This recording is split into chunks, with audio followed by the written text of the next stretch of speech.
Medanta hospital Lucknow के cancer संस्था ने आधुनिक CAR T cell therapy chimeric antigen receptor T cell therapy का उपयोग कर एक ल्यूकेमिया मरीज का सफलतापूर्वक इलाज किया है। ये ऑन्कोलॉजी के क्षेत्र में एक महत्वपूर्ण उपलब्धि है। वो उत्तर भारत में कैंसर देखभाल में एक नए अध्याय की शुरुआत करती है। अस्पताल की विशेषज्ञ टीम और अत्याधुनिक तकनीक ने इस जटिल प्रक्रिया को बिना किसी जटिलता के पूरा किया। कार टी सेल थेरेपी एक एडवांस कैंसर इलाज का तरीका है जिसमें मरीज की अपनी प्रतिरक्षा प्रणाली की शक्ति का उपयोग करके कैंसर का इलाज किया जाता है। उपचार प्रक्रिया में कई चरण शामिल होते हैं जिसमें मरीज के रक्त से टी सेल्स श्वेत रक्त कोशिकाओं का एक प्रकार को निकालकर उन्हें प्रयोगशाला में जेनेटिक रूप से संशोधित किया जाता है ताकि उनकी सतह पर chimeric antigen receptor CAR cell, जिन्हें कार टी सेल भी कहते हैं, का निर्माण हो सके। इन संशोधित टी सेल्स को फिर से मरीज के शरीर में इंजेक्ट किया जाता है जिससे वे कैंसर कोशिकाओं को पहचान कर नष्ट कर सके। ये प्रक्रिया विशेष रूप से ल्यूकेमिया और रक्त के अन्य कैंसर के इलाज में प्रभावी होती है। मेदांता हॉस्पिटल राकेश कपूर ने इस लखनऊ के मेडिकल डायरेक्टर डॉक्टर उपलब्धि पर अपना हर्ष व्यक्त करते हुए कहा,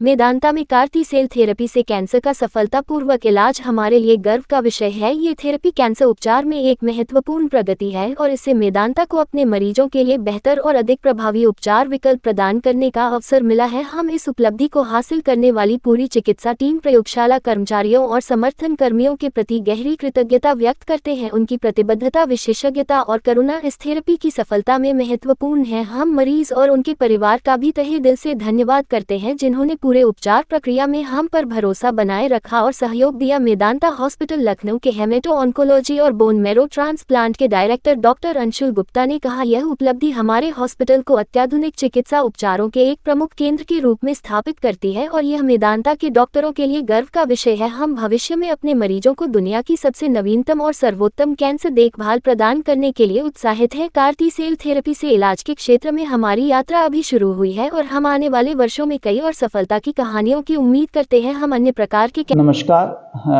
मैं doctor Anshul Gupta, director department of haemato oncology and bone marrow transplant, Medanta Lucknow.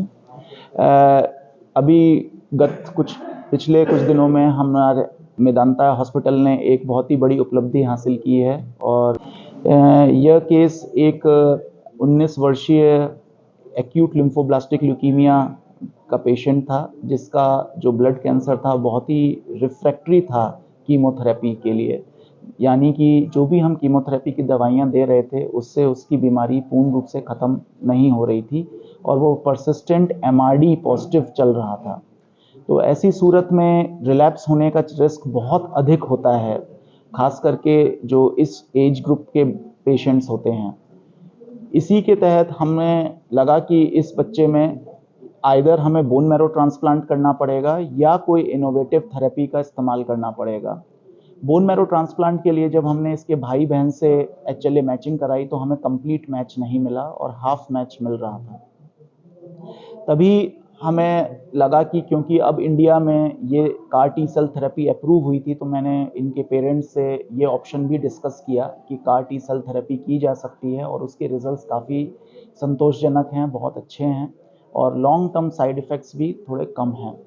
तो उसी को लेके फिर जब हमने पेरेंट्स से डिस्कस किया तो पेरेंट्स ने हमारे सिस्टम पे विश्वास जताया और वो लोग रेडी हुए इस ट्रीटमेंट के लिए। तो टाटा मेमोरियल मुंबई के संपर्क में मिलजुल के हमने उनकी टीम और IIT मुंबई डॉक्टर राहुल पुरवार, जिन्होंने ये कार टी सेल्स बनाए अपनी लैब में, उनके साथ मिलके हमने ये प्रोसीजर यहाँ पे संपन्न किया और सफलतापूर्वक ये प्रोसीजर हुआ। किसी भी तरीके की कोई बहुत साइड इफ़ेक्ट्स नहीं देखे गए और अब मरीज़ को ऑलमोस्ट 45 डेज़ हो गए हैं इस प्रोसीजर हुए और पेशेंट सही हैं बिल्कुल। जैसे उनकी सारी लैब रिपोर्ट्स अच्छी आ रही हैं, किसी भी तरीके की कोई परेशानी नज़र नहीं आ रही है।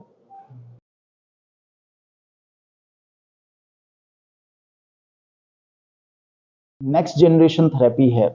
नेक्स्ट जनरेशन थेरेपी मीन्स कि इसमें आज तक जितनी भी कैंसर की थेरेपीज़ बनी हैं उसमें कैंसर सेल के अलावा जो सराउंडिंग नॉर्मल सेल्स होते हैं उसमें भी साइड इफ़ेक्ट्स देखने को मिलते हैं, क्योंकि जो कैंसर कीमोथेरेपी होती है खाली कैंसर सेल्स को नहीं मारती है, वो सराउंडिंग डैमेज भी बहुत ज़्यादा करती है।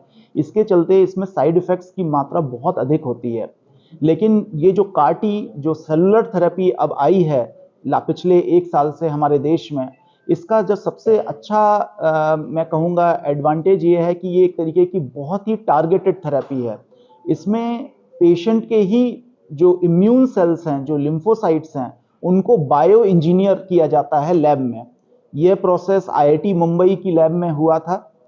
वहाँ पे इसको बायो इंजीनियर किया गया और उसके बाद इन सेल्स को वापस मरीज की बॉडी में डाल दिया गया। यानी कि बायो इंजीनियरिंग का मतलब है कि उन मरीज के सेल्स को कैंसर सेल से फाइट करने के लिए एक ट्रेनिंग दी जाती है, एक सिंपल लैंग्वेज भाषा में दी जाए, और फिर उन्हीं सेल्स को जो हमने बायो इंजीनियर किए हैं उनको फिर से बॉडी में डाल दिया मरीज के। तो वो एक तरीके की वो एक नॉर्मल सेल्स हैं जो कि बॉडी में डिवाइड भी हो रहे हैं और कैंसर सेल्स को भी मारते जा रहे हैं कॉन्स्टेंटली। तो जैसे दवा का तो इफेक्ट थोड़े दिन रहता है, मैक्सिमम 3 हफ्ते 4 हफ्ते, या ट्रांसप्लांट का भी फॉर एग्जाम्पल बहुत लंबा असर नहीं रह पाता। इसमें क्या है कि ये कॉन्स्टेंटली, क्योंकि ये सेल्स डिवाइड हुए जा रहे हैं बॉडी में और जहां कैंसर सेल उत्पन्न हो रहे हैं वो किल हो जाते हैं। तो ये एक टाइप की बहुत ही इनोवेटिव थेरेपी है। यूएस में ये काफी सालों से चल रही है, पिछले मेरे ख्याल से 6-7 साल से ये थेरेपी दी जा रही है, बहुत कॉमनली दी जा रही है वहां पे। लेकिन हमारे देश में बहुत ही चुनिंदा सेंटर्स इस थेरेपी का प्रयोग कर रहे हैं। उत्तर प्रदेश में ये पहला सेंटर बन गया जिसने CAR T सेल दोनों सरकारी एवं प्राइवेट निजी क्षेत्र में